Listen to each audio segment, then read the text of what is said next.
Hi. Hi, right here. A lot of us were backstage with you at the CMA Awards when you won Entertainer of the Year, and you made us all emotional. You were emotional and just as surprised this time. And I guess I just want you to process a little bit what was going through your mind, because I think we all kind of expected you could win. So what was the surprise, and how are you feeling?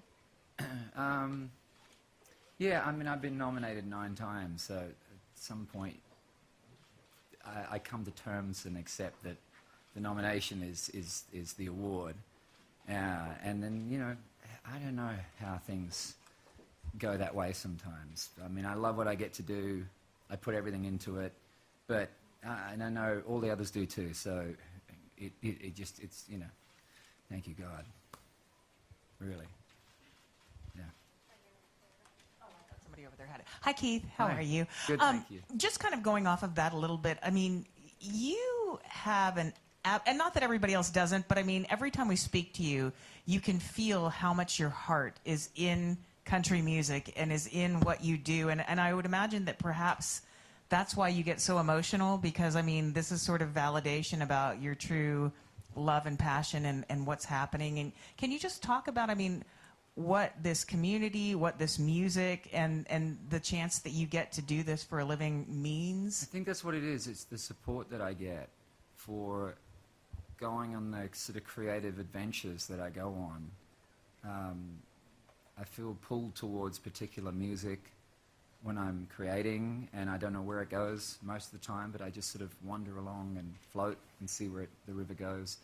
And sometimes it wanders off a place that I've never been before, and I don't expect that people will support it necessarily. So when it happens like that, when I get to make a record like Graffiti You or particularly Ripcord, those 2 records, and they get supported the way they have, it's an incredible feeling for any artist. Yeah. Congratulations. Thank you. I would like for you to talk a little bit about the song that you sang tonight, and I wonder if this is a window into the next record. It's just it's a song written by Foy Vance, who's an incredible singer-songwriter from Ireland, that I knew about, but I didn't know a lot about, and I fell upon that song Burden, and it just floored me. I just thought it was the most beautiful, simple, honest prayer of a song.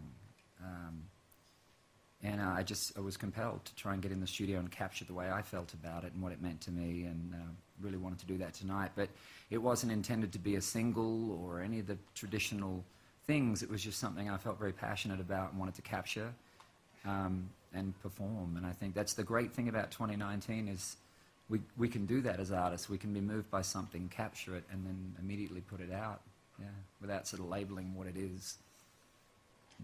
Hi, Keith. Congratulations.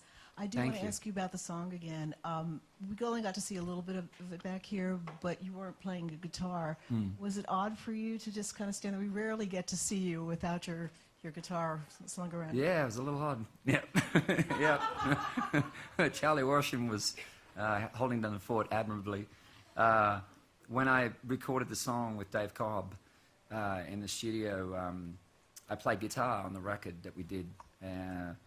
But there's an emotive singing in the song too, and it's not really something that you can do simultaneously. So I just made the decision to let somebody else do the 6-string lifting. All right, we're going to do last question. I heard before the awards, you talked about your vision for Entertainer of the Year, because there's always a debate. Is it who shines the biggest spotlight on the format? Is it who's entertaining best on stage? So from your perspective, that you feel like it's the person that's putting on the best live show and entertaining people the best, I mean, does that excite you and inspire you now that you've got this award to go out and create even a better show and a bigger show, or just to continue to innovate and raise the bar for yourself with your live show? I'm always trying to do that. Yeah, I mean, win, lose, or draw as far as awards go. My mind is right back in. I'm already thinking about the recording studio right now, and then eventually putting on another live show. But for me, it's always about trying to find a new way to connect. That's really it. Yeah, to find a new way to connect. And I love country music. I really do. I love the massive spectrum of colours that it is.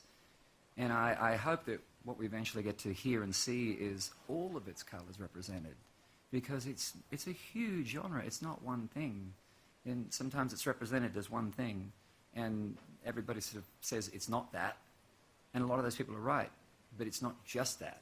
It is that, but not just that. It's many, many things, and I love the genre so much. So I actually love seeing what's happening now with all of it starting to get represented. Awesome. Thanks so much. Congratulations. Thank you. Thank you, everybody.